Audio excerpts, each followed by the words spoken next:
It was just a matter of who was going to end up losing their job or parting ways with the organization. Notice how they parse those words.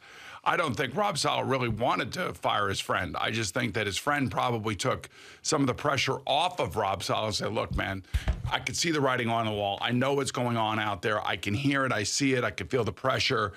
Somebody has to end up move on. And this is the reality of their business. So now the question is, who do the Jets turn to?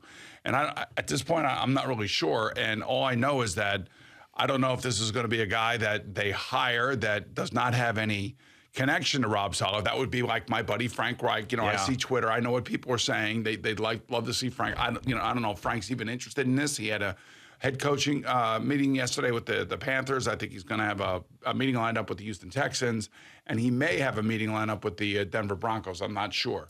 But the point being is that, I know he wants to go through that process first. The thing about hiring an offensive coordinator that does not have a connection to Rob Saleh is that you automatically create a potential distrust between two people that are working together, and maybe your second or third most important hire in this case, your offensive coordinator. You'd like to know who he is. That's one of the reasons why these guys tend to hire a lot of friends and a lot of family, is because they don't trust anybody. It's just naturally inbred in all NFL teams, coaching staffs. Everybody's paranoid. Everybody's insecure. And now you got to go out and you got to find somebody. And hopefully Rob Saleh and Joe Douglas have somebody in mind together that they will hire and will not create any friction within the building or any potential distrust. And then find somebody who has a connection or maybe can build a connection with this young quarterback, it looks like, who they're going to be keeping. So none of this is shocking, but I do think that Mike LaFleur took the high road here. In other words, they didn't fire him. This is why it's the parting of the ways. Well, the Jets took the high road, not Mike LaFleur. Listen, I'm telling you. He could have come out and trashed the Jets? Not that. It's just that they could have come out and said, we are firing this guy. But they didn't do that. Right. They're Jets saying took the high road. Mutually agree. Right. I think he did too. Yeah. I think he. Well, he doesn't want to sound like he got fired. I mean, for him, that's not. Nobody does. Yeah. I could see him. Knowing what I know about him, I could see him going to the team and to Rob Saleh. Look, let me end all this nonsense. I don't want to be sitting here wondering whether or not you still want me. I know the fan base doesn't want me. And I don't want to put this kind of pressure on you, Rob. You're one of my best buddies. Right, which adds another layer of this. That's right. Thing. So I don't, I'll leave. You guys can fire me, whatever you want to call it. But let's just call it that we mutually agree. And Mike is believe me, he's got plenty of contacts in the NFL. His career will restart again next year somewhere else, maybe in Green Bay with his brother. Who knows? Maybe out with Kyle Shanahan in San Francisco. You never know. I mean, so he's going to be fine, but it's still, nonetheless, the day after, nobody ever wants to get fired. Nobody wants to be the reason why things don't work out. And I'll tell you, when I sit here and I kind of defend my buddy Frank and what happened to him in Indianapolis, I could say the same thing here about Mike LaFleur. I mean, they have 4 quarterbacks this year, 3 of them starting. It was a revolving door. They handled that the wrong way. And by the way, he's not the guy that handles that. Right. He's just the guy that is given, the players, now go win a game. And you got 3 different quarterbacks, 4 if you count Strevel or that little half or that quarter against Jacksonville. But it's impossible to be able to be somewhat consistent when you have so many moving parts around you, and unfortunately, a really good guy and a good coach lost his job. Yeah, what's interesting to me is what goes into this decision-making process, thinking into the future. So on one hand, and I heard some Jets fans, I heard really both sides of this. This seemed like a 50-50 split from the reaction I was seeing yesterday. But I saw some Jets fans that were saying, all right, if you're going to keep Zach Wilson, and it sounds like that, now you're losing that continuity with him, and he's got to learn a whole new offense. It wasn't Mike LaFleur's fault. You're firing a guy, you're making him a scapegoat, and now you're going to make it tougher if you keep Zach Wilson. That's one side. The other side is, how could you keep this guy when, if you're keeping Zach Wilson, these are the results that you had with him? Now you're going to bring those 2 guys back again when there's been not just a long history. It hasn't been a long history, but it's been a history of complete and utter ineptitude with the 2 of them.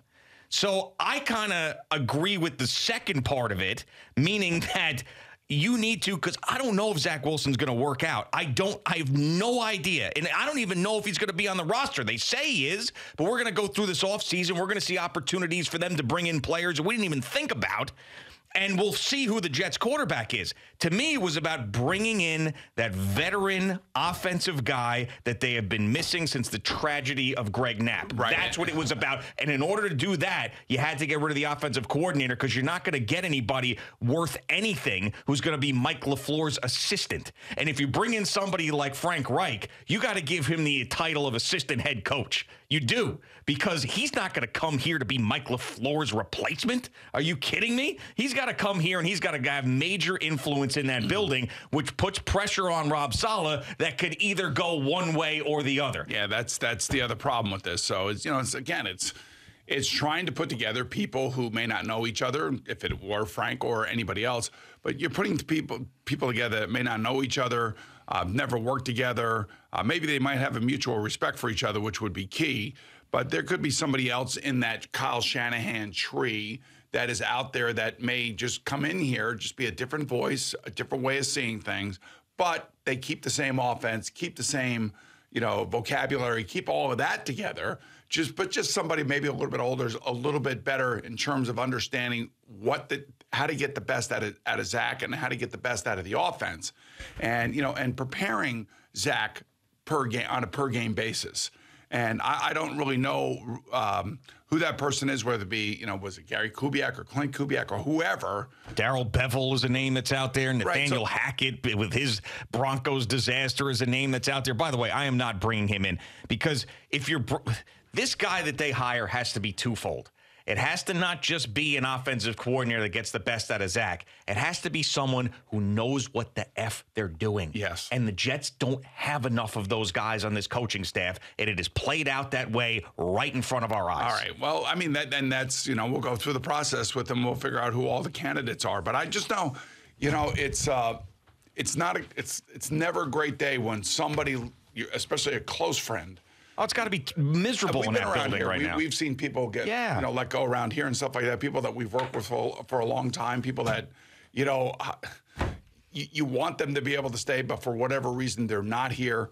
And it's the same thing for them. And they know it. They live a nomadic lifestyle, and they all know that it's a results-oriented business. I think Mike LaFleur said that last week.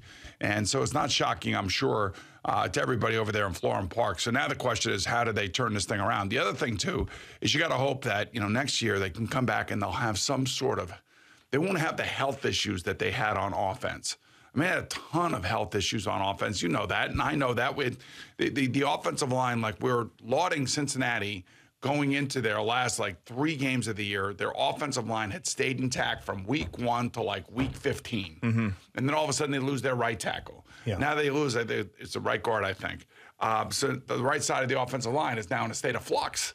Yeah, but they've got a guy who can handle it because he handled it last year and took them all the way to the Super Bowl with one of the worst offensive lines in football. The Jets don't have that guy. That's right, and he's getting rid of the ball in less than 2.5 seconds pretty much on everyone, and has learned how to play the game like Tom Brady plays the game. If it ain't open downfield and you haven't gotten rid of it, then just drop it off and let somebody else go make a play. But again, to go back to the Jets, they'll, this will be, really interesting to see who they hire. I would think that they're going to hire somebody in that space that somewhere along the line Rob Saleh has had a connection to, just because that's the normal thing to do, to hire somebody that, has had success somewhere else running the same type of offense and that Rob Saleh has a connection to. So there isn't that built-in distrust, especially if you hired, again, I don't know if this is going to happen, but if you hire a guy like Frank, you're right. He's not coming in, the amount of money he's making now, he's not coming in to take a $350,000 to $500,000 offense, whatever the minimum is for offensive coordinator, without having a significant level of influence. You know what I mean? Of course. I mean, that's exactly why I said it. I mean, there's no way. Frank Reich isn't Mike LaFleur's replacement. And if he comes in, you got to give him the title, like I said, of assistant head coach, which creates other problems, but it's also something that maybe the Jets need. And I understand that Rob Saleh has to have a connection to the guy because we've seen stuff like that blow up in teams' faces faces before, like right here with the Jets. The Jets with Greg Williams. I mean, and I know that, Adam Gase wasn't a great head coach. We understand that. But when you got a Shankopotamus over there and Greg Williams is ready to stab you in the back every single second, I mean, that's not a great environment to work in either. But, I'm sorry, I got to ask the question, but has Rob Saleh earned the right to be able to be that influential in this hiring process? Because it's not like he is someone that we're looking at as a pillar of stability with the Jets organization it is. I will say this. I will predict this. They have another losing record next year. He will not be here. Oh, when course not. He will not be here. I mean, the futility when it comes to making the playoffs and having the longest route in the NFL when it comes to making the playoffs, there's going to be a lot of pressure on this group to get it right this year. A lot of pressure. Yeah, I mean, and there's no doubt. And I think that Joe Douglas, too, depending on how this draft goes, but I think that that's going to be a conversation. I think I would keep Joe Douglas. I think he's made more good draft choices than not, and he's put this team in a position to succeed next year. But, yeah, of course. I mean, there's everything that we were talking about that was good about Rob Saleh when they were there at 7-4. It's still there. It's all still there. Right. It is all still there. But then all the bad things that we saw in the last year kind of came to roost. Now, there's reasons for that. But how many times have we talked about coaches who step up in those situations and then end up showing you why they're a good coach? I mean, I'll even throw, even though not a lot of people believe he's a great coach, but at the time when Dak Prescott went down, before even Cooper Rush played a game, you said this is where Mike McCarthy could show Jerry Jones that he is the guy. Yes. That's right there. How many times do we have to talk about Kyle Shanahan? How about John Harbaugh? Right, John Harbaugh, another one. Like these quarterbacks going down left and right. So there's examples of teams that keep it together when those injuries are there, and the Jets didn't even come close to keeping it together. I would actually say that Lovie Smith, even though he's not the head coach at Houston anymore and he got fired, he decided like the last month of the season, let's do a little bit of alternating with the quarterbacks and let's see what happens. Yeah. And it turned out to be a brilliant move for them.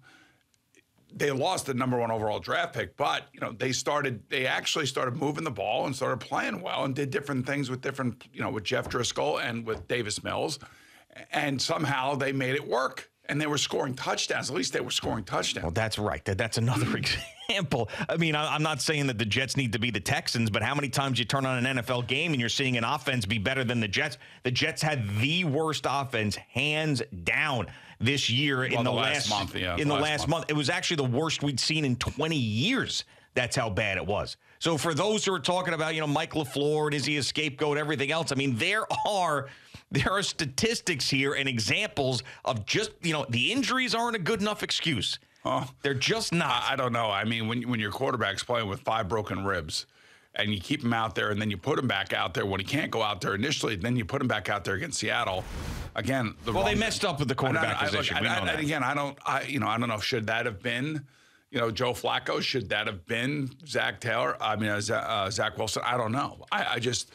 The bottom line is their quarterback situation it's a mess. It is an absolute mess, and I could make an argument that it may be the worst in the NFL if, in fact, Zach Wilson can come back and do something. Then you got to think about, okay, now what is our quarterback room going to look like next year? Yeah, and that's a question that I don't think anybody in that building even knows right now. I mean, they're talking a mean game about keeping Zach Wilson around, but we will see as the offseason goes on. But if you keep Zach Wilson around, are you bringing Mike White back? No, I told you yesterday that I would not. I would have another veteran quarterback for sure. I'd bring in somebody else, but I don't think you can if you're keeping Zach Wilson. If you're going to go in a different direction, I'd have Mike White as your backup for sure if Zach's not on the roster. But if you're committed to Zach Wilson, having Mike White around is just you just can't do it now with everything that went down. So then the question is what veteran quarterback? Yeah. And depends on what a guy that you bring in here has got to be able to wrap his head around the fact that he is the backup player and the support player for Zach Wilson, and that the organization's got to say, look, and it's hard to do this with players because players want to play. I don't care what anybody says. A guy that you would think that could make sense only if Zach Wilson is your unabashed starter as you get ready to start the season. Yeah. Would be a guy like Andy Dalton. If you can convince Andy that, look, you're the backup, you're the guy that's coming in here, and you're supporting Zach Wilson. Because Andy is not his personality is such that he's a team guy all the way. He's team first all the way. It's not about him playing. Now, he may think after some success that he had with New Orleans that he still can be a starting quarterback in this league. I don't necessarily know that is that the type of thing that you want in here. But then again, like I said, he's a low-key, easy to get along with, great guy that everybody really likes on their team. And maybe he's the guy that comes in and helps Zach Wilson transition to being the player that they think that they have. Well, this is the biggest question, and we have to take a break. The biggest question is, do Rob Saleh and Joe Douglas look at each other in this offseason and go, are we tying our wagons, our careers, our jobs, our livelihoods to that kid? Yes or no? That's a very good question. Thank you for watching. Please like, comment, and subscribe. And don't forget to hit the red bell so you're notified when we have new content.